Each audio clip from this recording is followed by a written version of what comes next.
First time I ever read a James Baldwin book, it was The Fire Next Time. Pretty big shock. Maybe a double big shock for a white guy. James Baldwin scared the pants off many people in the United States when he wrote The Fire Next Time. He was firm and strong about racial issues that many people in America wanted to bury or ignore. And many people did for the last 60 years. After 280 years before that, and after 100 years before that.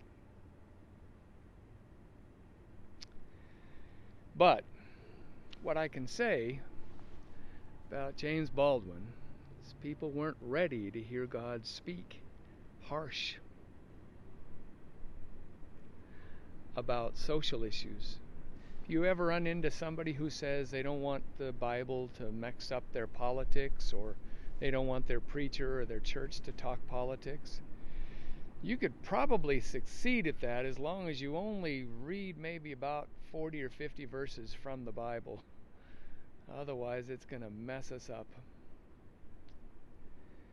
And sometimes hearing voices that scare us are some of the best ways to tune in to God's voice. Not for the kind of fundamentalist stuff where God wants to burn people in hell, but for the actual biblical themes of justice and mercy, of equality and welcome.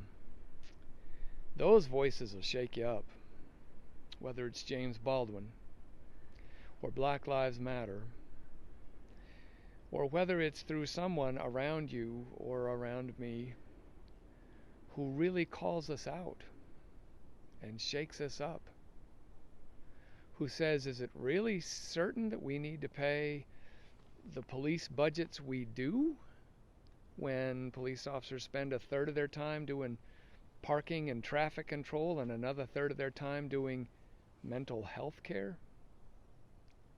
Maybe that's 2/3 of a budget needing to be reconsidered. Those voices are sometimes God's voice.